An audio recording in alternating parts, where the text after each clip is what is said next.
कल हम लोगों ने इसके पहले जो वीडियो था उसमें हम लोगों ने बात किया था रॉक्स के बारे में, चट्टान के बारे में।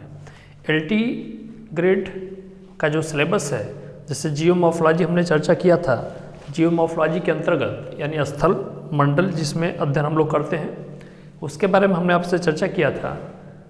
तो चट्टान के बारे में हम लोग चर्चा कर रहे थे। आपको याद होगा इसके पहले जो वीडियो आपने देखा था, चट्टान के अंतर्गत हम लोगों ने पहले समझा था कि चट्टान कहते किसे हैं, फिर उसके बाद हम लोग आग्नेय चट्टान, इग्नियस और रॉक्स की बात कर रहे थे। और आग्नेय चट्टान में हमने जैसा कि बताया भी था आपको, हमने इग्नियस और रॉक्स की बात की थी।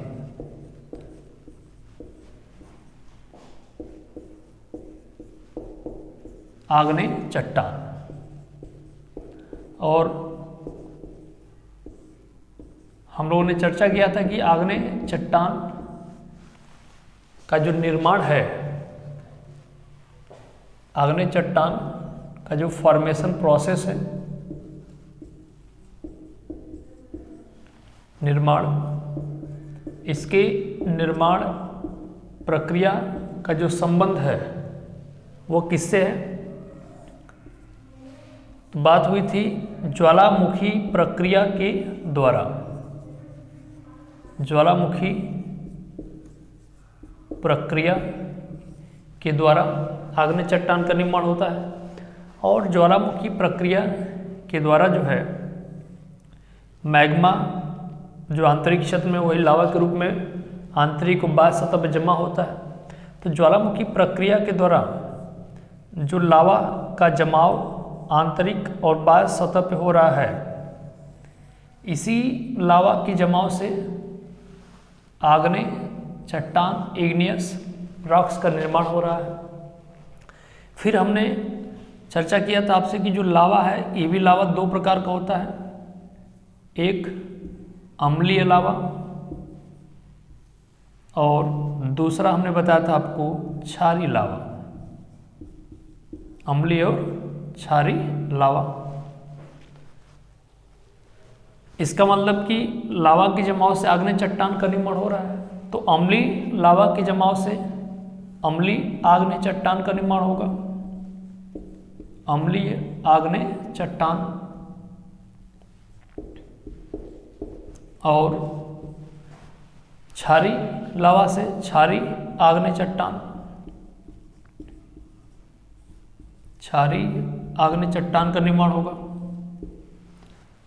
अब अम्लीय आग्नेय चट्टान और क्षारीय आग्नेय चट्टान, तो हमने आपको एग्जाम्पल दिया था, जैसे अम्लीय आग्नेय चट्टान के रूप में जैसे हमने एग्जाम्पल आपको दिया था ग्रेनाइट। क्षारीय आग्नेय चट्टान के रूप में बेसाल्ट।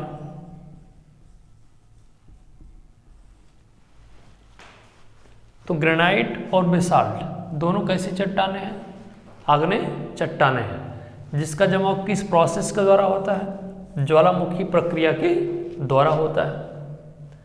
तो आग्नेय चट्टान के बारे में हम लोगों ने चर्चा किया था।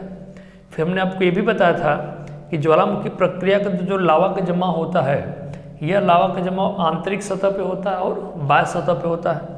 आंतरिक और बाह्य सतह का मतलब क्या है? देखिए, हम लोगों ने चर्चा किया था, तो हमने बताया था कि पृथ्वी आपके सिलेबस में एलटी ग्रेड का जो सिलेबस है, उस सिलेबस में आप देखेंगे कि पृथ्वी की आंतरिक संरचना भी अलग से टॉपिक दिया हुआ है। तो पृथ्वी की आंतरिक संरचना में हम लोग पढ़ेंगे टॉपिक आगे चलकर कि सबसे ऊपरी परत को क्रस्ट, मध्यवर्ती परत मैंटल और आंतरिक परत को किससे नाम से आप जानते हैं? कोर के नाम से।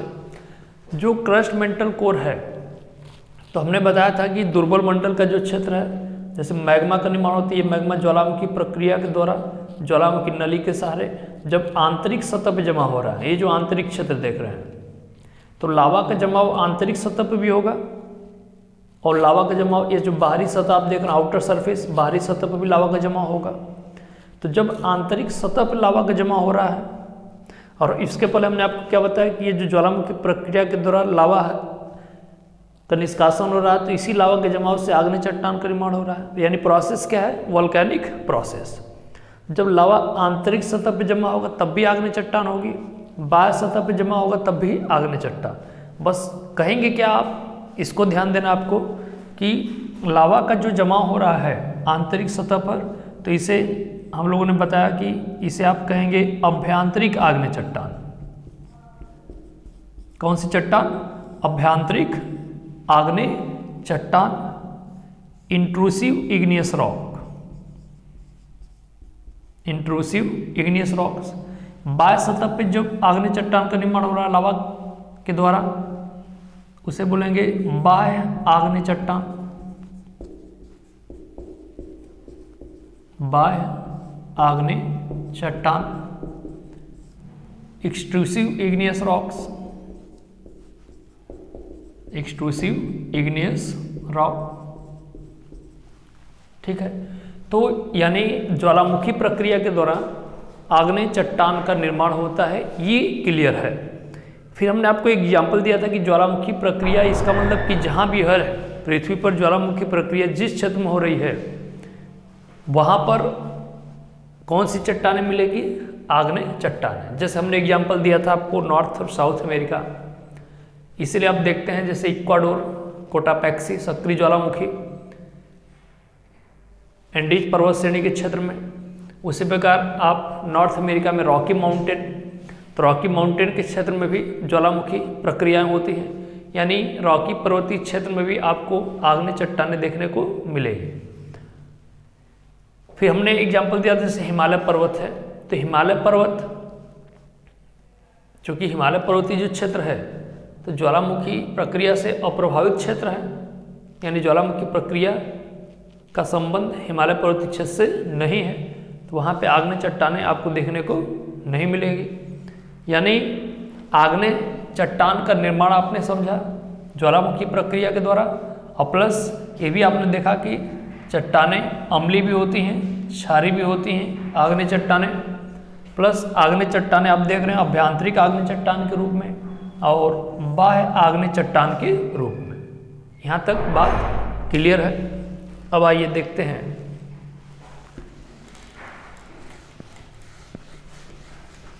आग्नेय चट्टान जो है, तो अभ्यंतरिक आग्नेय चट्टान और बाह्य आग्नेय चट्टान।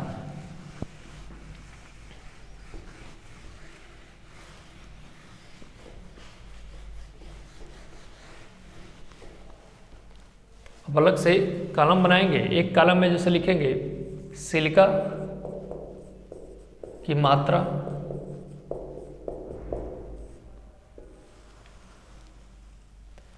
दूसरे कॉलम में मैग्मा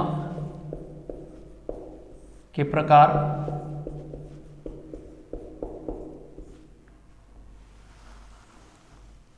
मैग्मा के प्रकार,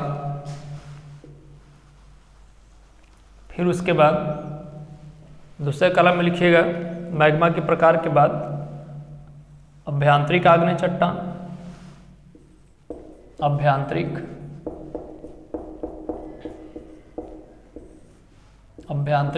आग्नेय चट्टान, अभ्यंतरिक आग्नेय चट्टान, इंट्रूसिव इग्नियस रॉक्स एक कॉलम में, और दूसरे कॉलम में यानी अगला जो कॉलम आपका है बाह्य आग्नेय चट्टान, यहाँ लिखेंगे बाह्य आग्नेय चट्टान।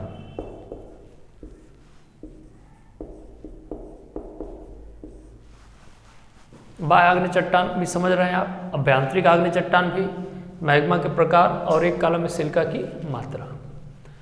तो जो सिलिका की मात्रा का कॉलम है, मैग्मा के प्रकार, अभ्यंतरिक आग्नेय चट्टान, बाह्य आग्नेय चट्टान, 4 कॉलम आप देख रहे हैं। और ये आपको पता है कि इग्नियस रॉक्स आग्नेय जो चट्टान है, इस आग्नेय चट्टान का निर्माण होता है ज्वालामुखी प्रक्रिया के द्वारा। इसके पहले जो वीडियो था उसमें हमने डिस्कस आपसे किया था। अब देखिए सिलिका की मात्रा यदि 77% से अधिक है, सिलिका की मात्रा कितना 77% से अधिक है, तो मैग्मा कैसा होगा? मैग्मा एसिडिक होता है, मैग्मा कैसा होता है? अम्लीय होता है। यानी यदि लावा में सिलिका की मात्रा अधिक है तो लावा कैसा होगा? अम्लीय होगा। अब अम्लीय लावा के जमाव से अम्लीय चट्टान का निर्माण होगा। जब आंतरिक सतह पर जमा हो रहा है तो उसे अभ्यंतरिक आग्नेय चट्टान कह रहे हैं हम लोग। तो यहाँ पे ग्रेनाइट, कौन सी चट्टान? ग्रेनाइट। बाह्य आग्नेय चट्टान के रूप में रायोलाइट। यानी अब आप देख रहे हैं कि रायोलाइट और ग्रेनाइट, ध्यान से समझेंगे, रायोलाइट और ग्रेनाइट ये दोनों आग्नेय चट्टानें हैं। बस अंतर आप क्या देख रहे हैं कि ये जो रायोलाइट है बाह्य आग्नेय चट्टान है और ग्रेनाइट कैसी चट्टान है? अभ्यंतरिक आग्नेय चट्टान। पहले कॉलम पे आप विचार करेंगे तो आप देख रहे हैं कि सिलिका की मात्रा अधिक है, मैग्मा का स्वरूप कैसा है? अम्लीय है। तो ग्रेनाइट चट्टान कैसी चट्टान होगी? अम्लीय चट्टान होगी। देख रहे हैं रायोलाइट कैसी चट्टान होगी? अम्लीय चट्टान होगी। तो ग्रेनाइट और रायोलाइट दोनों अम्लीय चट्टानें हैं। बस अंतर क्या है कि ग्रेनाइट अभ्यंतरिक आग्नेय चट्टान है, यानी पृथ्वी के बाह्य सतह नहीं बल्कि आंतरिक क्षेत्र में आपको देखने को मिलेगी। आगे हम इसकी चर्चा भी करेंगे। रायोलाइट बाह्य आग्नेय चट्टान हो गई। अब दूसरे कॉलम में आएंगे। अब यदि सिलिका की मात्रा 77% से लेकर 55% के मध्य में है। अब सिलिका की मात्रा कितना आप देख रहे हैं? 77% से लेकर 55% के बीच में। अब सिलिका की मात्रा अधिक हो रही है कि कम हो रही है? अधिक हो रही है कि कम हो रही है? कम हो रही है। सिलिका की मात्रा जहाँ 77% से अधिक है, अब दूसरे कॉलम में आप क्या देख रहे हैं कि 77% से 55% के बीच में। अब मैग्मा का स्वरूप देखिए क्या होगा। यहाँ पे नोट करेंगे इंटरमीडिएट मैग्मा। इंटरमीडिएट यानी मध्यवर्ती मैग्मा। मध्यवर्ती मैग्मा का मतलब बीच की स्थिति, न ज़्यादा अम्लीय होगा न ज़्यादा क्षारीय होगा। अब यहाँ पर अभ्यंतरिक आग्नेय चट्टान के कॉलम में लिखेंगे डायोराइट। आपको एक चट्टान मिलेगी डायोराइट। दूसरा इसमें लिखेगा एंडेसाइट। ये आग्नेय चट्टान के आप नाम भी देख रहे हैं, रायोलाइट, ग्रेनाइट, डायोराइट, एंडेसाइट। अब एंडेसाइट कैसी चट्टान हो गई? बाह्य आग्नेय चट्टान। डायोराइट अभ्यंतरिक आग्नेय चट्टान। इसके बारे में डिटेल हम लोग चर्चा भी करेंगे। हमने बताया था कुछ वीडियो आपको डेमो के रूप में मिल जाएंगे, लेकिन जब आप एडमिशन ले रहे हैं, जो बच्चे एडमिशन ले रहे हैं उनकी क्लासेस अलग से चल रही हैं, तो आप जितना जल्दी एडमिशन लेंगे उतना आपके लिए सही होगा। क्लासेस आपकी कंटिन्यू रहेंगे क्योंकि कोर्स में भी आपका समय लगेगा। तो मैंने बताया भी था आपको कुछ पॉइंट आपको मिलेंगे देखने को। अब देखिए डायोराइट, एंडेसाइट। अब तीसरे कॉलम में विचार करें। अब सिलिका की मात्रा यदि 55% से लेकर 45% के बीच में हो, कितना? 55 से 45% के बीच में है। अब देखिए ध्यान से देखेंगे मैग्मा का प्रकार में अब बेसिक यहाँ नोट करेंगे, यानी क्षारीय मैग्मा। अब मैग्मा का स्वरूप क्या हो रहा है? क्षारीय हो रहा है। ध्यान से देखेंगे, यानी सिलिका की मात्रा आप देख रहे हैं कम हो रही है। उसी प्रकार मैग्मा के स्वरूप में भी क्या हो रहा है? परिवर्तन हो रहा है। अब मैग्मा पूरी तरह से क्या हो गया? क्षारीय हो गया। अब यहाँ पर जो भी चट्टानें होंगी अभ्यंतरिक आग्नेय चट्टान में और बाह्य आग्नेय चट्टान में, तो अभ्यंतरिक जो आग्नेय चट्टान है यहाँ पर आपको मिलेगा गैब्रो। कौन सी चट्टान? गैब्रो। बहुत ही बेहतरीन कॉन्सेप्ट यहाँ से आपका बनेगा, लेकिन सिर्फ इससे काम नहीं चलेगा। ये तो आपको एक जानकारी हो रही है, लेकिन और डेप्थ में जाएंगे तो और आपका कॉन्सेप्ट क्लियर होगा। गैब्रो के बाद आप देखिए बेसाल्ट यहाँ पे आपको मिलेगा। ये तो बहुत ही बेसिक स्ट्रक्चर आप देख रहे हैं, बेसाल्ट। अब बताइए, देखिए बेसाल्ट कैसी चट्टान होगी? क्षारीय चट्टान होगी। गैब्रो भी कैसी चट्टान होगी? क्षारीय होगी। क्यों? क्योंकि इसमें सिलिका की मात्रा 55 से 45% के बीच में आप देख रहे हैं। तो गैब्रो और बेसाल्ट दोनों क्षारीय चट्टानें हैं। अंतर क्या है तो दोनों आग्नेय चट्टान, लेकिन आग्नेय चट्टान में भी क्या है, एक अभ्यंतरिक है और एक बाह्य आग्नेय चट्टान है। यहाँ तक बात क्लियर है। फिर देखिए, अब यदि सिलिका की मात्रा 45% से क्या हो जाए, कम हो जाए, ठीक है, 45% से भी क्या हो गई, कम हो गई। अब आप बताइए यहाँ पर मैग्मा का स्वरूप क्या होगा, और क्षारीय होगा, अल्ट्रा बेसिक। अल्ट्रा बेसिक का मतलब अत्यधिक क्षारीय, यानी मैग्मा का स्वरूप क्या होगा, अत्यधिक क्षारीय होगा, यानी क्षारीय तत्व उस चट्टान में पाए जाएंगे। तो यहाँ पे लिखेगा पेरिडोटाइट। पेरिडोटाइट, तो पेरिडोटाइट जो चट्टान है ये अभ्यंतरिक आग्नेय चट्टान है। यहाँ पर कुछ नहीं रहेगा, खाली स्थान है। बेसाल्ट का ही विस्तार आप देख रहे हैं। अब देखिए, अब आग्नेय चट्टान में एक आप देख रहे हैं अभ्यंतरिक आग्नेय चट्टान, ध्यान से देखेंगे, और एक देख रहे हैं बाह्य आग्नेय चट्टान, ठीक है। अब इस अलग अलग कॉलम पे जब आप विचार करेंगे, तो अलग अलग कॉलम पे जब आप विचार कर रहे हैं तो आप देख रहे हैं, ध्यान से देखेंगे कि रायोलाइट आप देख रहे हैं, रायोलाइट और ग्रेनाइट। अभी हमने आपको बताया कि ग्रेनाइट और रायोलाइट दोनों आग्नेय चट्टानें हैं, लेकिन एक अभ्यंतरिक है, एक बाह्य है, ठीक है। अब देखिए, और दोनों चट्टानें कैसी होंगी, अम्लीय होंगी। अम्लीय क्यों होंगी, क्योंकि सिलिका की मात्रा अधिक है। यहाँ तक बात क्लियर है। तो ये आपको क्लियर हो गया कि सिलिका की मात्रा अधिक होने पर मैग्मा या लावा का स्वरूप अम्लीय होता है जी, और अम्लीय लावा के जमाव से अम्लीय चट्टान का निर्माण होता है। अगर लावा का जमाव आंतरिक सतह पर होगा तो अभ्यंतरिक आग्नेय चट्टान के रूप में ग्रेनाइट का निर्माण होता है, और अगर बाह्य सतह पर जमा होगा तो रायोलाइट का निर्माण होता है, ठीक है। इसी प्रकार आप इस कॉलम पर विचार कर सकते हैं कि रायोलाइट, एंडेसाइट, बेसाल्ट कैसे क्या निर्माण हो रहा है। हम लोग अलग अलग जब इसकी चर्चा करेंगे, अभी आप जैसे ग्रेनाइट चट्टान है तो ग्रेनाइट चट्टान की विशेषताओं पे भी हम लोग थोड़ी चर्चा करेंगे। तो लेकिन ये चीज़ आपको देखने को मिल रहा है कि granite, rhyolite, andesite, basalt, diorite, gabbro, peridotite, ये सब किस प्रकार की चट्टानें हैं। क्यों? हालांकि जब आप एडमिशन लेंगे तो वहाँ क्लासेस आपकी कंटिन्यू हैं, वहाँ पे आपको शुरू से पढ़ाया जा रहा है। लेकिन अभी क्या है, डेमो के रूप में आप कुछ वीडियो ही देख पा रहे हैं, ठीक है। तो ये आग्नेय चट्टान के संदर्भ में आप थोड़ा सा चर्चा हो रही है, आपसे बात हो रही है, इससे आपको कुछ कॉन्सेप्ट क्लियर होगा। यहाँ तक बात क्लियर है। नोट करना चाहें तो आप इसको नोट भी कर सकते हैं, क्योंकि आगे चल के इस कॉन्सेप्ट के आधार पे ही आगे का टॉपिक आपसे इससे जुड़ेगा। अब देखिए, अगर यहाँ तक बात क्लियर है आपकी, अगर यहाँ तक आप समझ रहे हैं तो आइए आगे देखते हैं।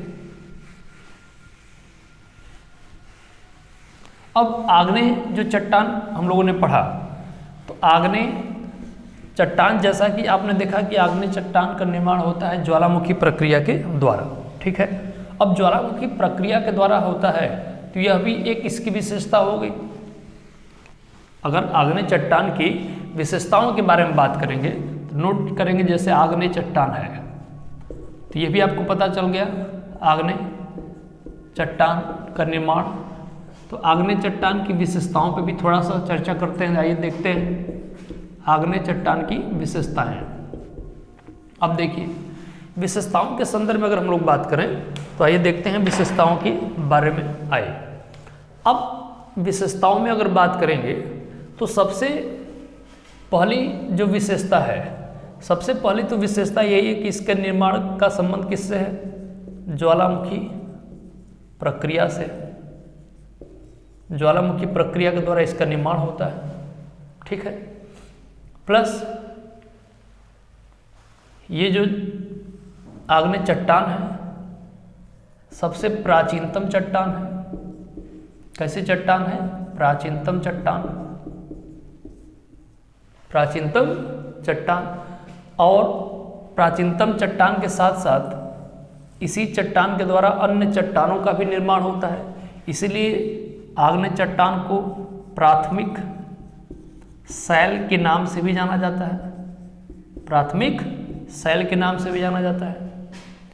अब पृथ्वी पर सबसे प्राचीनतम चट्टान इग्नियस रॉक्स, प्लस इस चट्टान में, आग्नेय चट्टान में जीवाश्म जो फॉसिल्स हैं, जीवों के अवशेष जीवाश्म नहीं पाए जाते हैं। कभी कभी क्वेश्चन बनते हैं, जीवाश्म नहीं पाए जाते हैं। अब जीवाश्म नहीं पाए जाते हैं तो रीजन क्या है, क्या कारण, वाई, क्यों जीवाश्म नहीं पाए जाते हैं?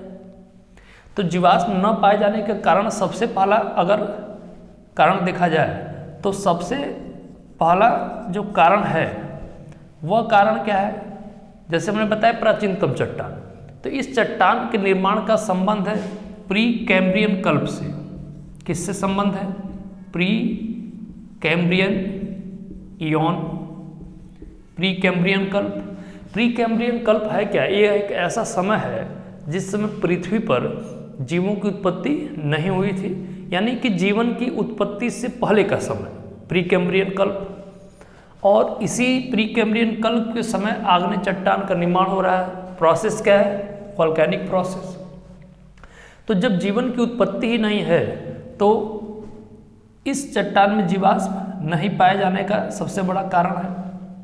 दूसरा चीज, अगर जीवों की संभावना, अगर मान भी लिया जाए कि जीवों की संभावना संभव है, तो जैसा कि आपने देखा कि इसका निर्माण है ज्वालामुखी प्रक्रिया के द्वारा, और ज्वालामुखी प्रक्रिया के द्वारा हमने बताया लावा का निष्कासन होता है। और लावा है क्या? जो मैग्मा के रूप में है, यानी तप्त तरल पदार्थ है, तप्त तरल पदार्थ। तो तप्त है तो इतना ये तप्त है कि लावा के, यानी आग के समान, आग के अंगारे के समान, कि उसमें जीवों की संभावना क्या हो जाती है? समाप्त हो जाती है। यानी कहने का मतलब लावा भी इतना तप्त है कि जीवों की संभावना क्या हो जाती है? समाप्त हो जाती है। यानी कुल मिला जुला कर क्या है कि इसमें जीवाश्म नहीं पाए जाते हैं।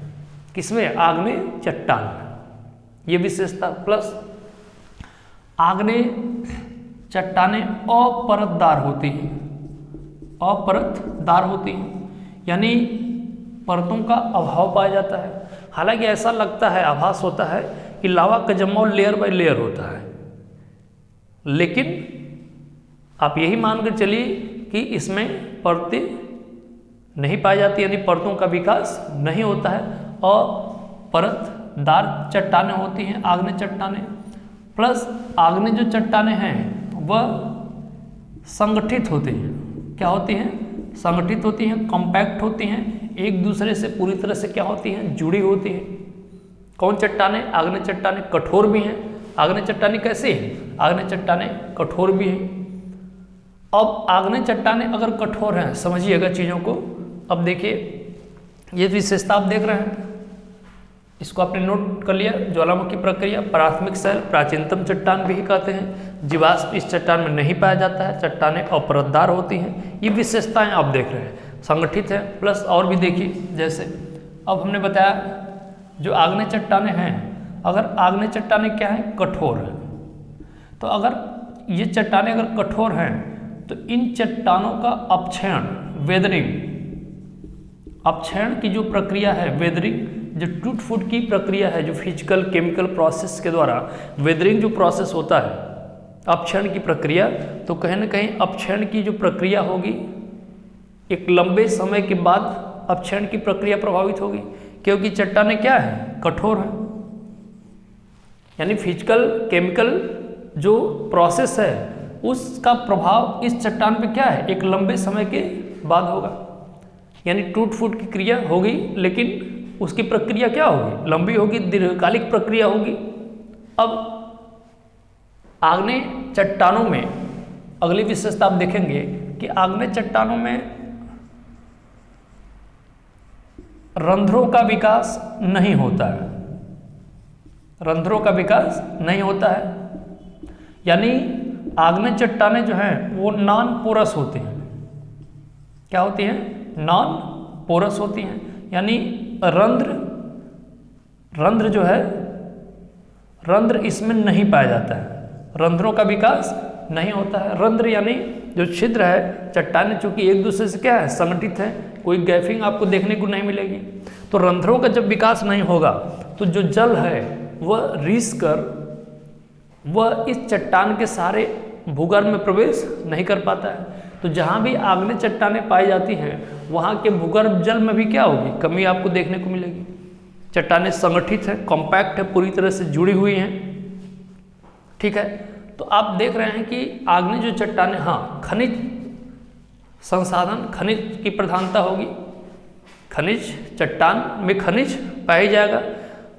तो आग्नेय चट्टानों में खनिज की दृष्टि से संपन्न है। प्लस आग्नेय चट्टान आप देखेंगे, जैसे भारत की भी हम लोग बात करेंगे, भारत के संदर्भ में, तो वहाँ पे आप देखेंगे, लेकिन आग्नेय चट्टान, अवसादी चट्टान, कांतिय चट्टान पढ़ने के बाद तो हम लोग भारतीय चट्टान की भी बात करेंगे।